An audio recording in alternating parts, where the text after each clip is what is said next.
I'm going to show you some tips and tricks of the trade to make filming your senior leaders as swift, straightforward and smooth as possible for everyone concerned, whilst getting the best results from your big boss.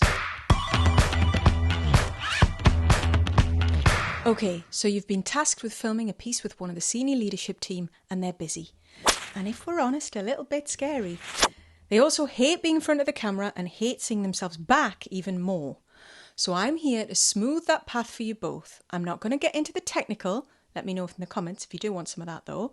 But I am going to talk soft skills, the stuff that you're normally very good at. There are 5 things we can do to get this recording wrapped fast so everyone's happy. And a lot of it is in the preparation. First and most importantly, know what you want and need to hear from them. Ideally, you need to spend a little bit of quality time with them up front, discussing what's needed to get across. I normally ask if I can record these conversations. Then later I can go back and essentially paper edit together what I want as my final piece. Then I can go back and craft and insert some questions that will extract what I want to hear as a response. Remember that when you're writing these, you need to look for responses that don't require knowledge or sight of the question in advance to make sense of it. You need to craft it in a way that when they're giving you their response, the question is woven in. Also, don't ask closed questions that would start with a yes or no. Always be thinking about the edit. Unless you're really lucky and it's one question done in one take, you're likely to need to chop the attempted responses about a bit. So shoot on more than one camera if you can, or in 4K wide if you can't. This will give you options to choose better sections from the various responses and splice them back together. But remember your continuity. Top tip here, take a photo of the shot when you start. Note the hair, the jewellery, the clothing, position in the frame, the lighting. Yes, lighting. We definitely need to talk lighting next.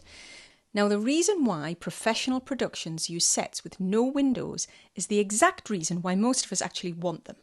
Natural light. It's just too unpredictable, especially in the UK. The sun is forever popping in and out from behind the clouds, so unless it's a flat grey day that you're confident won't change, just try and avoid it as much as you can.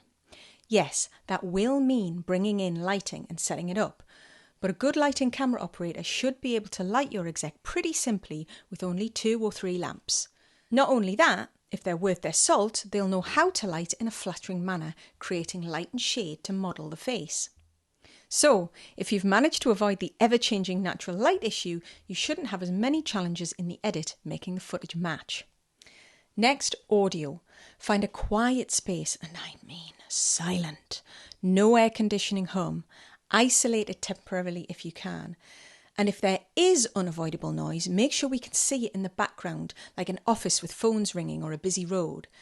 Ideally, you want to be recording your audio with the support of a professional recordist. Failing that, make sure your camera operator is monitoring the sound being recorded using headphones. They should notice any clinks of any lanyards on lavalier mics or motorbikes whizzing by that mean you might need to do another take. Now, when you're doing the interview, where you are in relation to the camera is important. You need to be just off to one side, pretty close to the lens, but we're not trying to make it look as though your boss is looking at the camera. The rule of thumb here is that if they're looking at the camera lens, they are addressing the audience directly. In the main, most interview pieces would be shot with the presenter's eyeline off camera. The viewpoint of the audience is as an observer off camera.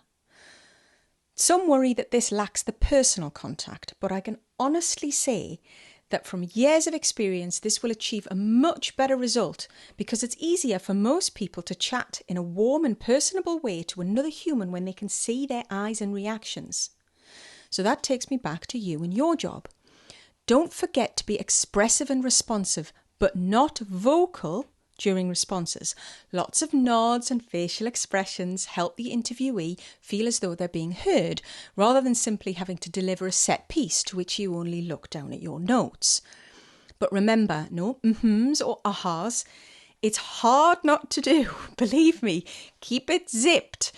Or suddenly you're either going to give your editor a right headache or your disembodied voice is going to find its way into that final video.